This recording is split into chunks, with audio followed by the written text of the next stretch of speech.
अस्सलाम वालेकुम स्टूडेंट हमारे आज के एमसीक्यूज़ हैं memory management and memory allocation पे।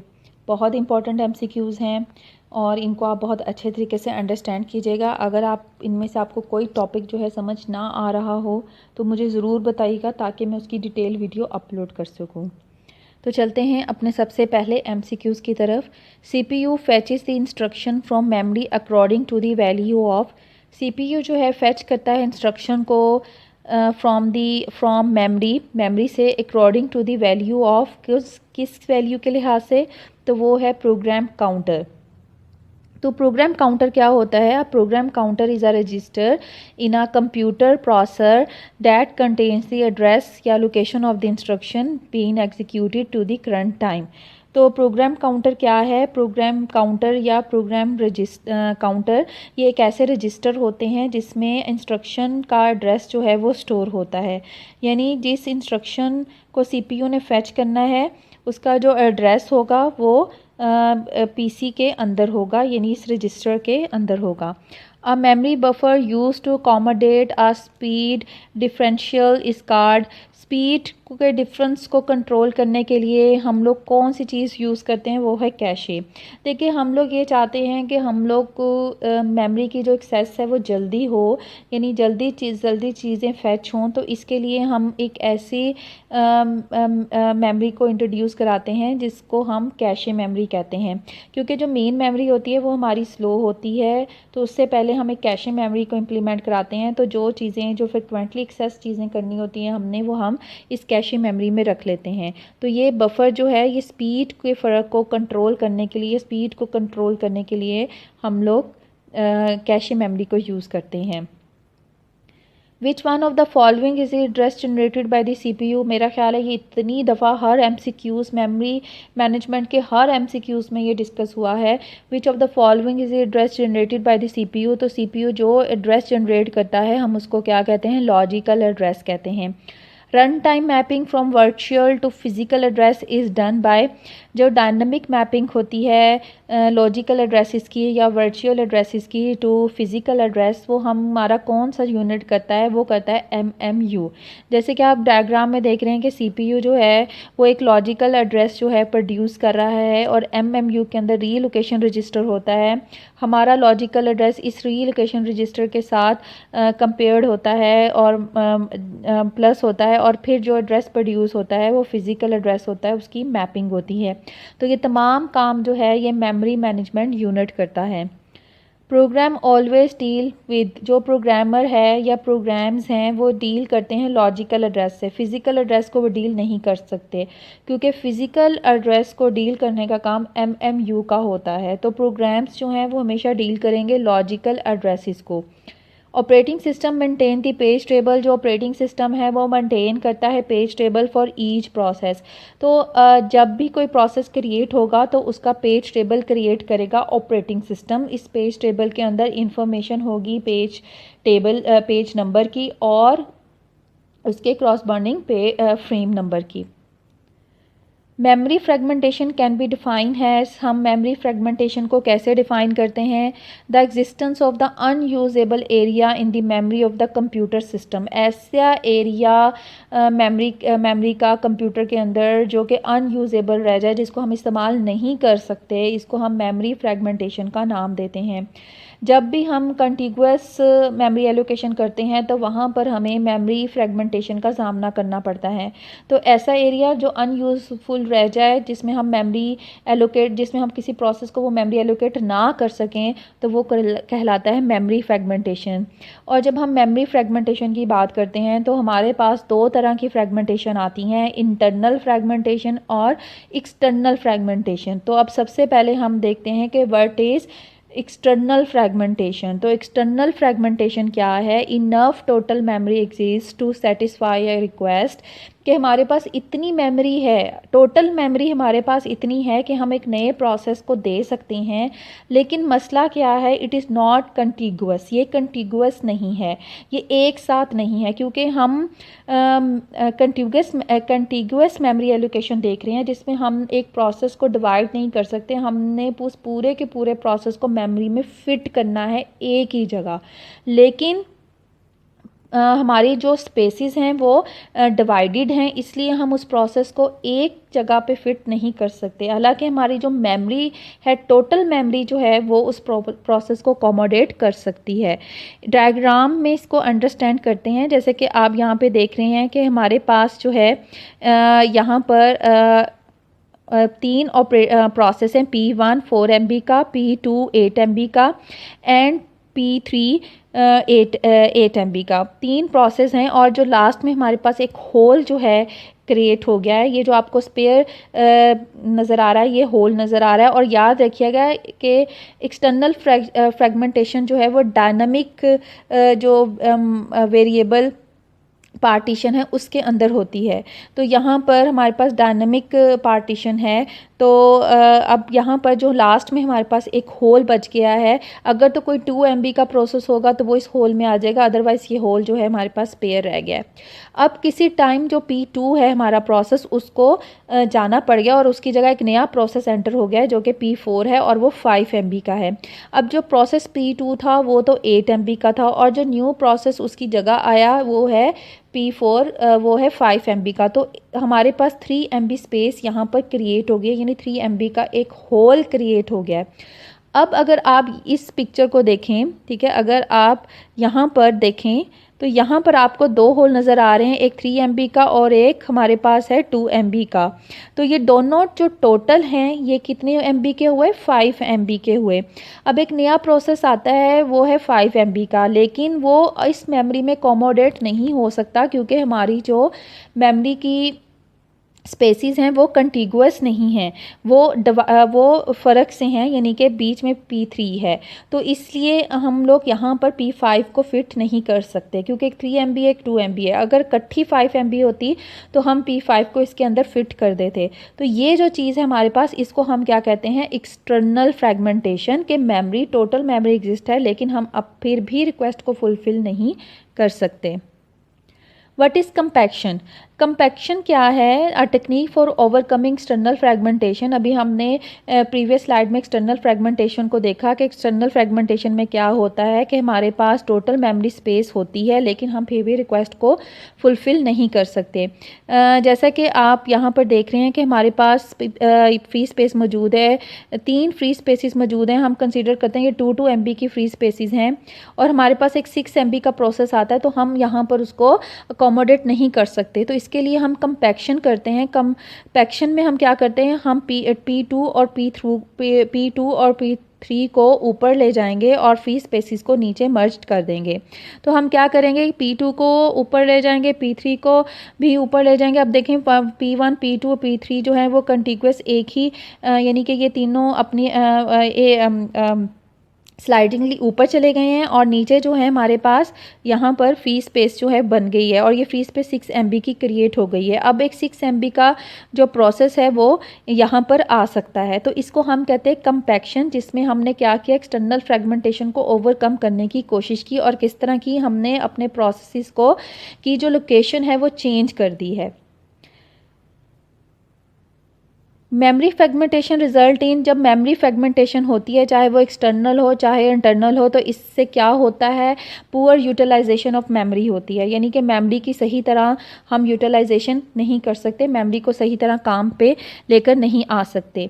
इन dash memory binding are change in such manner that all free memory are can be merged to form a single free memory area. किस memory location, किस memory binding के अंदर हम जो free memory है उनको आपस में मर्ज कर देते हैं। अभी हमने देखा था कंपैक्शन के अंदर हमने फ्री मेमोरीज को आपस में मर्ज कर दिया था, तो मेमोरी कंपैक्शन के अंदर हम फ्री स्पेसिस को आपस में मर्ज कर देते हैं। A solution to the problem of external fragmentation, external fragmentation का क्या सॉल्यूशन है? वो सॉल्यूशन है कंपैक्शन। तो कंपैक्शन सॉल्यूशन है एक्सटर्नल फ्रेगमेंटेशन का। And other solution to problem of external fragmentation problem is, कि एक और दूसरा सॉल्यूशन भी है कंपैक्शन के अलावा, एक दूसरा सॉल्यूशन भी हमारे पास है एक्सटर्नल फ्रेगमेंटेशन का, जो क्या है? Permit the logical address space और process to be non contiguous, कि हम अपने प्रोसेस जो हैं उनको नॉन कंटिगुअस मैनर में लॉजिकल एड्रेस स्पेस असाइन कर दें। तो ये कंटिगुअस मेमोरी एलोकेशन में तो ये तरीका हम इस्तेमाल ही नहीं कर सकते, क्योंकि कंटिगुअस में हमने प्रोसेस को एक साथ एक ही पार्टीशन में रखना ही रखना है। ये नॉन कंटिगुअस जो एलोकेशन है उसके अंदर, जैसे पेजिंग है, उसके अंदर हम एक्सटर्नल फ्रेगमेंटेशन को इस तरीके से ख़त्म कर सकते हैं। If relocation is static and is done at assembly और लोड टाइम, अगर रीलोकेशन स्टैटिक हो और डन होती है लोड टाइम, तो कंपैक्शन नहीं हो सकती। क्यों? क्योंकि स्टैटिक रीलोकेशन में हम क्या करते हैं, जो एड्रेस स्पेसिस हैं, जो एड्रेस लोकेशन है, वो एलोकेट कर देते हैं। हमारे प्रोसेस ने उसी एड्रेस लोकेशन पर जाना ही जाना है, तो हम उनके एड्रेसेस को चेंज नहीं कर सकते। तो जैसा कि आपने देखा था, जब हम कंपैक्शन करते थे तो क्या होता था कि प्रोसेस P2 ने अपनी एड्रेस स्पेस चेंज की, प्रोसेस P3 ने अपनी एड्रेस लोकेशन चेंज की। तो अगर स्टैटिक में हम P2 को P3 को ये अलाउ नहीं करेंगे कि वो अपनी एड्रेस लोकेशन को चेंज करें, इसलिए जहाँ पर रीलोकेशन स्टैटिक होती है और असेंबली या लोड टाइम हो, वहाँ पर हम कंपैक्शन नहीं कर सकते। The disadvantage of moving all process to one end of the memory, कि हम एक प्रोसेसेस को एक एंड पे ले जाएं और होल्स को दूसरी डायरेक्शन में ले जाएं, तो एक लार्ज होल बनाने के लिए तो इसमें कॉस्ट इंकर होती है। ऑपरेटिंग सिस्टम को काम करना पड़ेगा, उसको इसकी तमाम इंफॉर्मेशन रखनी पड़ेगी, तो एक कॉस्ट इंकर होगी। तो ये कॉस्ट इंकर हमें देखनी पड़ेगी कि क्या मेमोरी की कंपैक्शन करने से ज़्यादा कॉस्ट इंकर तो नहीं हो रही। तो अगर हो रही है तो हम कंपैक्शन नहीं करेंगे। द मेन मेमोरी कॉमोडेट्स, जो मेन मेमोरी है वो कॉमोडेट करती है ऑपरेटिंग सिस्टम को और यूज़र प्रोसेसेस को। स्टूडेंट यहाँ पर थोड़ी सी मिस्टेक है, ए और बी लिखा हुआ है, एक्चुअली ये है ए और सी। तो इसको मैं फिर से आपको एक्सप्लेन कर देती हूँ। जो मेन मेमोरी कॉमोडेट करती है किसको? ऑपरेटिंग सिस्टम को और यूज़र प्रोसेसेस को। ए और सी इसका सही आंसर है। मैं दोबारा से फिर बता रही हूँ क्योंकि बहुत इंपॉर्टेंट भी है एमसीक्यूज़। जो मेन मेमोरी है वो कॉमोडेट करती है ऑपरेटिंग सिस्टम और यूज़र प्रोसेसेस को, यानी ए एंड सी। ये देखिए मेन मेमोरी आपको नज़र आ रही है, तो मेन मेमोरी का यहाँ पर आपको ऑपरेटिंग सिस्टम नज़र आ रहा है। तो मेन मेमोरी का कुछ हिस्सा जो है वो ऑपरेटिंग सिस्टम के लिए होता है और जो बाकी हिस्सा होगा वो यूज़र प्रोसेसेस को अकोमोडेट करेगा। तो ए और सी इसका करेक्ट आंसर है। What is operating system? Operating system कहाँ पर, एक्चुअली ये एमसीक्यूज़ कुछ इस तरह होना चाहिए था, where the operating system resides. तो उन्होंने वैसे ही कह दिया जी वे what is the operating system. तो ऊपर option in the low memory, in the high memory, either low and high memory. तो either low and high memory इसका सही आंसर है। लेकिन यहाँ पर मैं आपको एक चीज़ ज़रूर बता दूँ कि अक्सर जो हमारा ऑपरेटिंग सिस्टम होता है वो लो मेमोरी में होता है, लेकिन लो मेमोरी में भी हो सकता है और हाई, दोनों में हो सकता है, क्योंकि ये डिपेंड करेगा हमारा लोकेशन का क्या है इंटरप्ट वेक्टर की। तो जहाँ पे इंटरप्ट वेक्टर होगा वहाँ पे ऑपरेटिंग सिस्टम होगा, और इंटरप्ट वेक्टर अक्सर लो मेमोरी में ही होता है। लेकिन हम यहाँ पे आइदर लो मेमोरी और हाई मेमोरी को ही टिक करेंगे। अब हाई मेमोरी को मैं थोड़ा सा बता दूँ कि हाई मेमोरी क्या होती है। It is segment of the memory that user space program can address. High memory में यूज़र प्रोग्राम एड्रेस करते हैं, और जो लो मेमोरी होती है is the segment where the kernel can address, जहाँ पे कर्नल डायरेक्टली एड्रेस कर सकता है। तो ये हाई और लो लेवल होती है। तो क्योंकि लो लेवल में कर्नल होता है, ऑपरेटिंग सिस्टम ने कर्नल से काफ़ी काम करने होते हैं, तो इसलिए वो अक्सर लो मेमोरी में ही होता है, लेकिन वो हाई और लो दोनों में भी हो सकता है। नेक्स्ट देखते हैं, in contiguous memory allocation each process is contain in a single contiguous section of memory. अगर हम कंटिगुअस मेमोरी एलोकेशन करते हैं तो हमारा जो प्रोसेस है वो एक प्रोसेस, पूरे का पूरा प्रोसेस एक ही पार्टीशन में होगा। जैसे मैंने यहाँ पर आपको दिखाया 4 MB 4 MB 4 MB की 4 पार्टीशन है, तो P1 जो है वो एक पार्टीशन में जाएगा और P2 जो है वो दूसरी पार्टीशन में जाएगा। ये नहीं हो सकता कि P1 का आधा हिस्सा एक पार्टीशन में हो और P1 का दूसरा हिस्सा जो है वो किसी दूसरे पार्टीशन में हो जाए। तो एक सिंगल कंटिगुअस सेक्शन में ही हमारा प्रोसेस जो है वो जाएगा। With relocation and limit register each logical address must be dash to the limit register. जब हम बात करते हैं कि देखें सीपीयू ने एड्रेस जनरेट किया, अब हमने ये देखना है कि क्या उसने जो एड्रेस जनरेट किया वो सही है, उसको हम प्रोटेक्शन कैसे कर सकते हैं। प्रोटेक्शन का क्या मतलब है कि जैसे एक प्रोसेस P1 है वो कहीं P2 की जगह पे ना चला जाए, या प्रोसेस P2 है वो कहीं P1 के एड्रेस लोकेशन पे ना चला जाए। तो इसके लिए हमारे पास लिमिट रजिस्टर्स हैं और रीलोकेशन रजिस्टर्स हैं। तो जो रीलोकेशन और लिमिट रजिस्टर, इसमें जो लॉजिकल एड्रेस हैं वो must be less than the limit register. तो अब हम इसको एक डायग्राम से पहले हम इसको, क्योंकि इंपॉर्टेंट है इसलिए मैं चाह रही हूँ मैं इसको थोड़ा सा और एक्सप्लेन कर दूँ। लेकिन सीपीयू जो है वो क्या करेगा, जो हमारा सीपीयू है वो लॉजिकल एड्रेस जो है वो जनरेट करता है। मैं यहाँ पे फॉर एग्जांपल ले लेती हूँ कि जो हमारा सीपीयू है वो लॉजिकल एड्रेस जो है वो जनरेट कर रहा है 50, और जो हमारा बेस रजिस्टर है, उसके अंदर कौन सी वैल्यू पड़ी होती है। बेस रजिस्टर में एक्चुअली वैल्यू पड़ी होती है कि ये जो स्टार्टिंग एड्रेस क्या है इस यानी ये जो मेमोरी के अंदर इसका स्टार्टिंग एड्रेस क्या होगा, जैसे वो 2000 है। और हमारे पास क्या होता है कि सबसे पहले यहाँ पर जो सीपीयू है वो लिमिट रजिस्टर के साथ ये जो लॉजिकल एड्रेस है ये कंपेयर्ड होगा, यानी लिमिट की वैल्यू हमारे पास है यहाँ पर 64। ठीक है, अब जो एड्रेस इसने प्रोड्यूस किया है वो 50 है, और ये यानी इसका मतलब है कि ये जो लिमिट रजिस्टर है ये प्रोसेस की साइज़ के अंदर ही आ रही है। यानी limit register store the size of the length of the process, यानी एक प्रोसेस का कितना साइज़ हो सकता है, ये क्या उसकी लॉजिकल कितनी स्पेस हो सकती है। अब ये समझ लें कि जितनी लॉजिकल उसकी स्पेस हो सकती है वो 64 है। तो सीपीयू ने जो एड्रेस जनरेट किया वो उसके अंदर ही आ रहा है, तो इसका मतलब ये इससे लेस देन है। तो उसके बाद यानी कि लिमिट रजिस्टर से ये वैल्यू लेस देन है। ठीक है, याद रखिएगा ये लिमिट रजिस्टर से लॉजिकल एड्रेस, मैं फिर से बता रही हूँ, जो लॉजिकल एड्रेस सीपीयू ने प्रोड्यूस करना है वो हमेशा लिमिट रजिस्टर के अंदर जो वैल्यू पड़ी है उससे लेस होना चाहिए। हमारे पास यहाँ पर जो लिमिट रजिस्टर की वैल्यू है वो है 64, तो 64 से लेस है तो ये आगे जाएगा। यहाँ पे बेस रजिस्टर है, बेस रजिस्टर की वैल्यू क्या थी, 2000 थी, 2000 में ये ऐड हो जाएगा तो ये क्या बनेगा 2050। ठीक है, मैं एक मिनट दोबारा लिखती हूँ ताकि आपको क्लियरली हो। 2050 कैसे 2050 बना कि 50 तो था लॉजिकल एड्रेस तो जनरेट हुआ, पहले मैंने लिमिट रजिस्टर से कंपेयर किया, ये लेस है लिमिट से, ठीक है, बेस रजिस्टर में ऐड होगा तो क्या बनेगा 250 बनेगा। तो 250 जो है, अब बेस रजिस्टर की क्या वैल्यू थी, बेस रजिस्टर की वैल्यू है 2000, तो इसका मतलब ये बेस रजिस्टर से बड़ा है। ठीक है, तो इस एड्रेस को बेस रजिस्टर से बड़ा ही होना चाहिए, क्यों, ताकि अगर ये बेस रजिस्टर से छोटा हुआ तो इसका मतलब ये ऊपर किसी और प्रोसेस की मेमोरी एक्सेस कर रहा है, तो इससे बेस रजिस्टर के इक्वल या उससे बड़ा होना चाहिए। अच्छा, यहाँ पे तो ये यहाँ से ये येस हो गया, अगर यहाँ से येस होता है तो वो आगे चला जाएगा, अगर यहाँ पे नो हुआ तो यहीं पे उसको ट्रैप मिल जाएगा। ट्रैप का क्या मतलब होगा कि ये जो एड्रेस प्रोड्यूस हुआ है ये इलीगल है। फॉर एग्जांपल अगर सीपीयू 74 प्रोड्यूस कर देता है तो 74 तो हमारे पास बहुत ज़्यादा आ जाता है, क्योंकि हमारी जो लिमिट है वो 2064 तक है, तो यहीं पर ही उसको ट्रैप आ जाएगा, वो रोक देगा कि ये ड्रेस आगे नहीं जा सकता। ठीक है, आगे जाके क्या होगा, आगे जाकर जब हमारे पास ये ड्रेस आया, जैसे यहाँ पे मेरा आया था, मैंने यहाँ पे ड्रेस लिया था 2050, तो आगे जाएगा, यहाँ पे फिर चेक होगा बेस प्लस लिमिट रजिस्टर, जो बेस प्लस लिमिट रजिस्टर की वैल्यू क्या है हमारे पास, बेस प्लस लिमिट रजिस्टर की जो वैल्यू है यहाँ से देखें आप कि ये हमारे पास बेस था, लिमिट हमारे पास 64 थी, तो मेमोरी के अंदर इसको कितनी स्पेस मिलेगी 2064।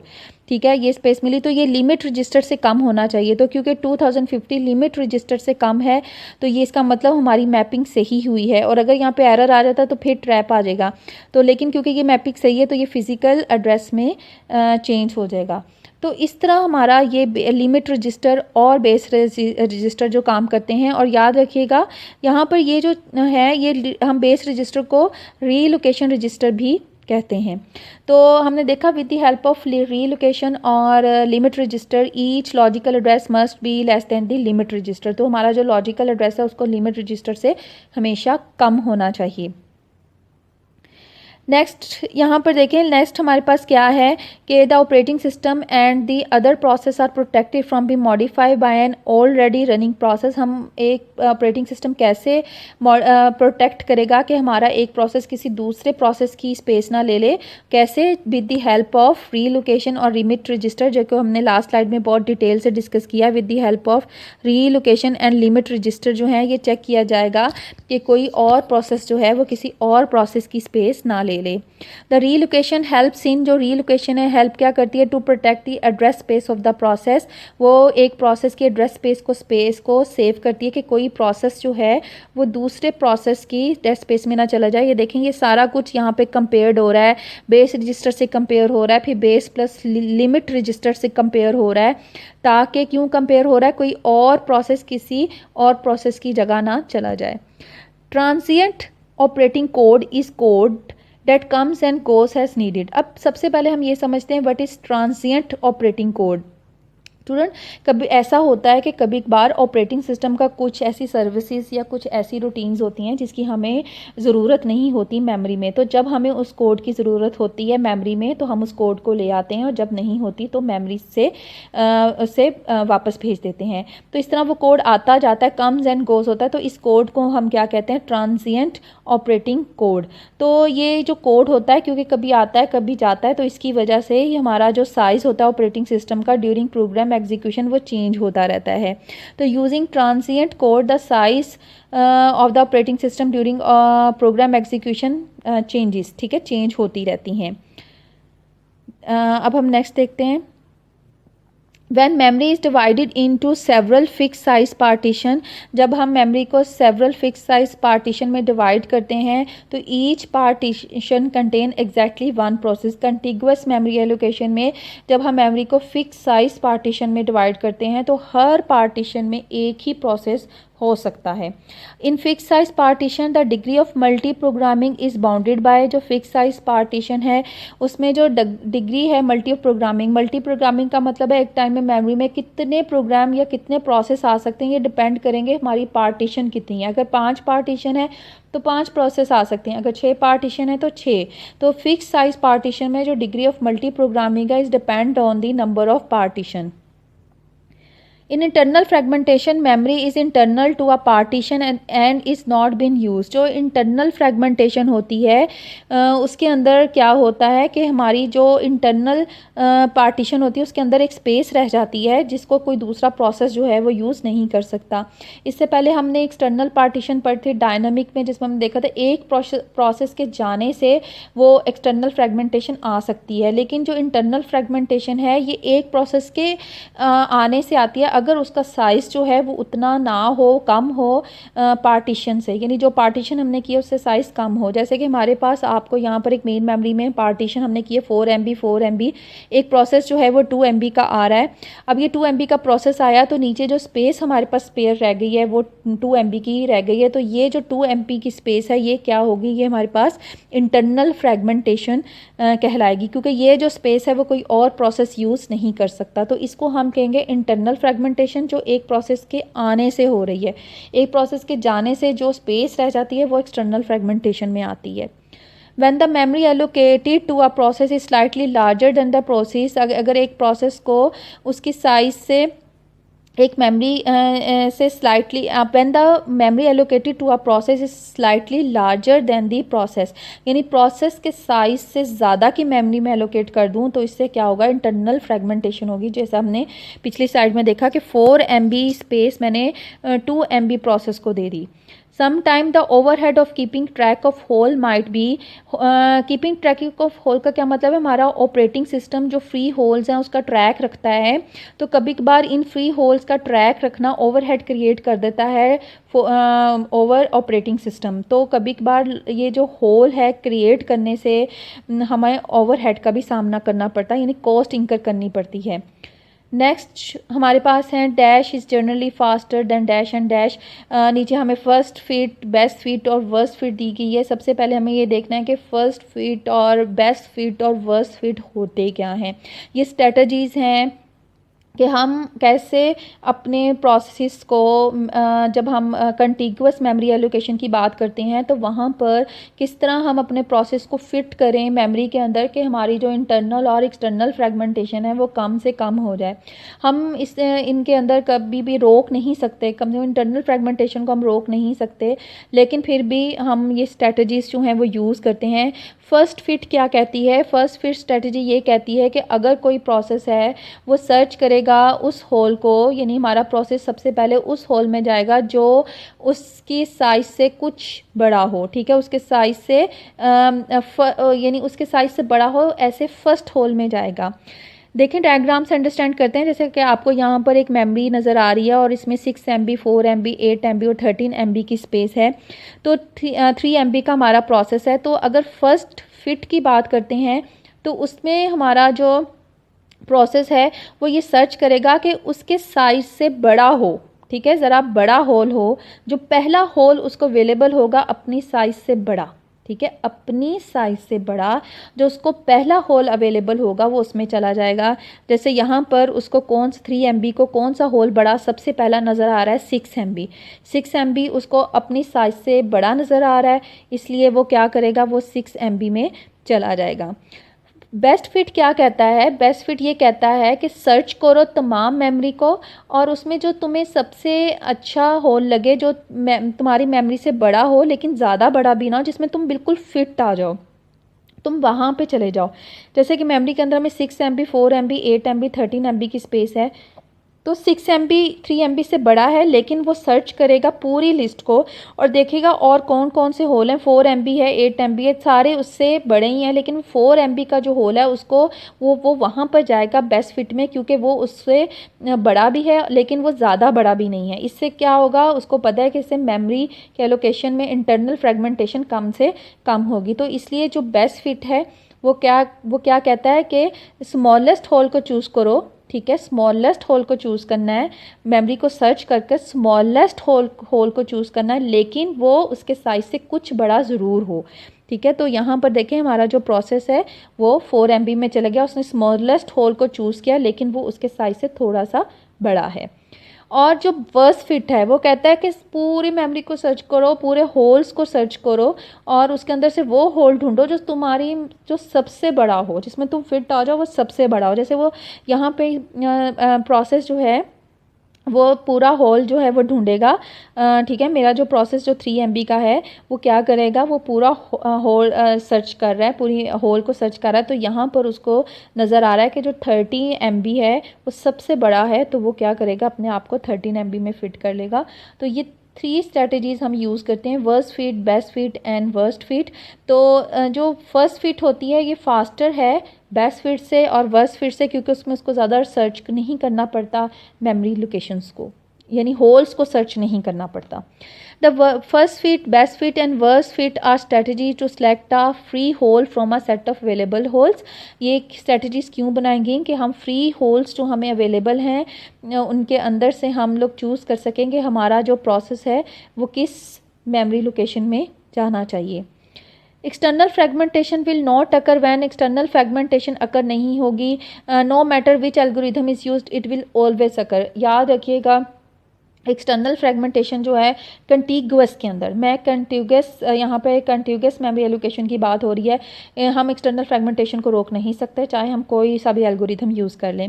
Memory allocation and D allocation can be manage by MMU। जो मेमोरी एलोकेशन है या डी एलोकेशन यानी मेमोरी वापस कैसे लेनी है, इसको मैनेज करता है हमारा MMU.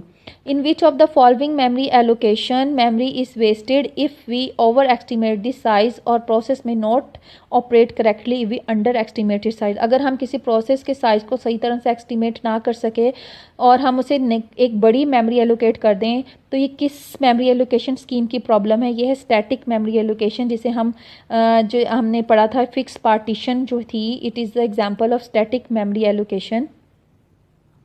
Dash memory allocation avoid problem of wastage of memory and the problem of under estimating की मेमोरी साइज।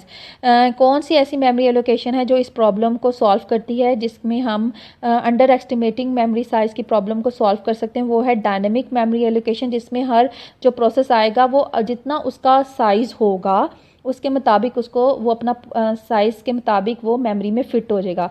जो स्टैटिक मेमोरी एलोकेशन थी उसमें तो हम डिवाइड कर देते हैं, पार्टीशन फिक्स्ड कर देते हैं, तो हमें उस फिक्स पार्टीशन में अपने प्रोसेस को फिट करना ही करना है। लेकिन जो डायनामिक मेमोरी एलोकेशन है उसमें प्रोसेस आता है, जहाँ पे उसको जगह मिलती है वो उधर अपने आप को फिट कर लेता है।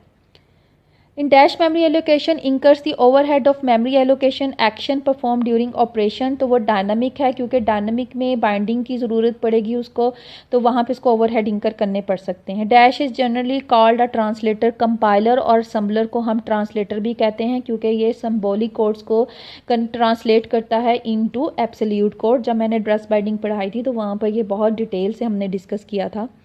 Program P may call other program during its executioner function from mathematical libraries. These functions should be included in the program and their start address should be used in the function call instruction in P। एक programme है वो किसी और programme को call कर रहा है जब उसकी ज़रूरत पड़ती है, तो याद रखिएगा जब एक प्रोग्राम किसी दूसरे प्रोग्राम को कॉल करता है तो इसको हम क्या कहते हैं, लिंकिंग कहते हैं। This procedure is called linking. The relocation and linking function are perform by program called linker. जो ये फंक्शन है रीलोकेशन का और लिंकिंग का, ये लिंकर करता है। Binary program has to load into the memory for execution. जो हमारा बाइनरी प्रोग्राम जो हमारा सोर्स कोड है, जब बाइनरी प्रोग्राम में कन्वर्ट होता है तो this function is perform by, और उसको मेमोरी तक ले जाने का जो काम है ये कौन करता है, लोडर करता है। लोडर का काम है उसको मेमोरी तक लेकर जाना। Dash can be executed on several set of data concurrently. किस डाटा सेट को हम कंकरेंटली जो है वो एक्सेस कर सकते हैं। कंकरेंटली का एक्सेस करने का क्या मतलब है कि हमारे पास कुछ कोड ऐसे होते हैं जिनको हम शेयर करने की ज़रूरत होती है। फॉर एग्ज़ाम्पल मैं आपको इसकी डेफिनेशन से समझाती हूँ। जैसे कंप्यूटर प्रोग्राम्स और रूटीन्स ऐसे होती हैं, written so that the same copies memory can be shared by multiple user. हम इसकी कॉपी को मल्टीपल यूज़र के साथ शेयर करना चाहते हैं। री एंट्रेंट कोड जो है रिक्वायर्ड होता है ऐसे ऑपरेटिंग सिस्टम में जहाँ पर हमने शेयर्ड मल्टी यूज़र सिस्टम्स हों। जैसे हम कोई टेक्स्ट एडिटर है, ठीक है, हाँ, वो टेक्स्ट एडिटर को शेयर करना चाहते हैं, एक कोड है वो कई टेक्स्ट एडिटर में हम शेयर करना चाहते हैं, तो वहाँ पर हमें री एंट्रेंट प्रोग्राम को यूज़ करना पड़ेगा, क्योंकि ये क्या करता है, can be executed on several set of data concurrently, कि ये शेयर्ड हो जाता है और हम इसको शेयर कर सकते हैं इसकी कॉपी को मल्टीपल यूज़र्स के साथ। तो ऐसे प्रोग्राम जिनकी कॉपीज़ को हम मल्टीपल सेवरल सेट्स को हम एग्जीक्यूट कर सकें कंकरेंटली, वो री एंट्रेंट प्रोग्राम होता है। Dash is ready to execute form of program, वो है बाइनरी प्रोग्राम। बाइनरी प्रोग्राम जो है वो फटाफट एग्जीक्यूट हो जाता है। Some computer architecture provide a dash to simplify a dynamic relocation, वो है relocation registers. Some computer architecture हमें रीलोकेशन रजिस्टर हम प्रोवाइड करते हैं, जिससे हमारी जो डायनेमिक रीलोकेशन होती है हम उससे with the help of relocation registers करते हैं। Dash can locate itself to execute in any area of the memory, वो है self relocating program. Self relocating program एक ऐसा प्रोग्राम होता है जो कि अपने आप को खुद ही मेमोरी एरिया में एडजस्ट करता है। यहाँ पे लिंकर उसको एडजस्ट नहीं करता, ये अपने आप को खुद ही एग्जीक्यूट करवाता है in the area of memory. तो ऐसे प्रोग्राम जो अपने आप को खुद ही एग्जीक्यूट कराएं in the area of memory, ऐसे प्रोग्राम्स को हम सेल्फ रीलोकेटिंग प्रोग्राम कहते हैं। Dynamic relocation is not feasible without, जो डायनेमिक रीलोकेशन हम करते हैं वो फिजिबल नहीं है with the help of relocation register, क्योंकि हमने वहाँ पर रखना रीलोकेशन के अंदर लिमिट रजिस्टर की होती है, बेस रजिस्टर की वैल्यू होती है। तो हमें ये देखना पड़ता है कि जब भी हम डायनेमिक रीलोकेशन कर रहे हैं कि हमारा प्रोग्राम किसी और के एड्रेस स्पेस में ना चला जाए, तो इसलिए हम रीलोकेशन के बगैर हम ये फिजिबल नहीं है। In non contiguous memory allocation it reduce the external fragmentation. जब हम नॉन कंटिगुअस मेमोरी एलोकेशन की बात करते हैं तो वहाँ पे हम एक्सटर्नल फ्रेगमेंटेशन को रिड्यूस कर सकते हैं। याद रखिएगा, जब कंटिगुअस मेमोरी एलोकेशन की बात करते हैं तो वहाँ पे हम एक्सटर्नल फ्रेगमेंटेशन को रिड्यूस नहीं कर सकते। The procedure for computing the effective memory address from a logical address is called address translation। effective memory address का क्या मतलब होता है कि जहाँ पर हमारा प्रोग्राम एग्जैक्ट मेमोरी लोकेशन पे जाना है, ठीक है। जो एग्जैक्ट मेमोरी लोकेशन है उसको हम कहते हैं फैक्ट मेमोरी एड्रेस, जहाँ पे हमारा जो मेन मेमोरी के अंदर जहाँ पे हमारा प्रोग्राम रिजाइड करना है वो है इफेक्टिव मेमोरी एड्रेस। तो इसको हम कहते हैं एड्रेस ट्रांसलेशन, यानी लॉजिकल एड्रेस से जब हमने इफेक्टिव मेमोरी एड्रेस में अपने प्रोग्राम को चेंज करना है, this is called address translation. In contiguous memory allocation that has no cure, कहता है कि इन कंटिग्यूअस मेमोरी एलोकेशन में इंटरनल फ्रेगमेंटेशन होगी, उसका कोई भी क्योर नहीं है, यानी हम इंटरनल फ्रेगमेंटेशन को रोक नहीं सकते कंटिग्यूअस के अंदर। तो यहाँ पे मैंने इफेक्टिव एड्रेस की डेफिनेशन बताई कि effective address is the address the exact memory location where the value of the operand is present, कि इफेक्टिव एड्रेस वो एड्रेस है जहाँ पर हमारा ऑपरेंड हमें मिलेगा, यानी जहाँ पर हमें अपना जो डाटा है वो मिलेगा, उसको हम कहते हैं इफेक्टिव मेमोरी एड्रेस। जी स्टूडेंट, तो ये थे हमारे मेमोरी एलोकेशन के एमसीक्यूज़। नो डाउट काफ़ी ज़्यादा हैं, लेकिन क्योंकि ये बहुत ज़्यादा इंपॉर्टेंट हैं तो इनको अच्छी तरह से अंडरस्टैंड कीजिएगा। अगर कोई कॉन्सेप्ट आपको समझ नहीं आ रहा, मुझे कमेंट बॉक्स में ज़रूर बताइएगा, इंशाल्लाह मैं आपको एक्सप्लेन ज़रूर करूँगी। लेकिन इस वीडियो को बहुत अच्छे तरीके से देखिएगा, क्योंकि मेमोरी एलोकेशन और मेमोरी मैनेजमेंट के बहुत इंपॉर्टेंट एमसीक्यूज़ हैं इस वीडियो के अंदर। Thank you so much for watching my video and subscribe my channel, और लाइक कीजिएगा और शेयर ज़रूर कीजिएगा, और मुझे कमेंट बॉक्स में ज़रूर बताइएगा कि आपको कैसा लगा ये lecture. Thank you so much.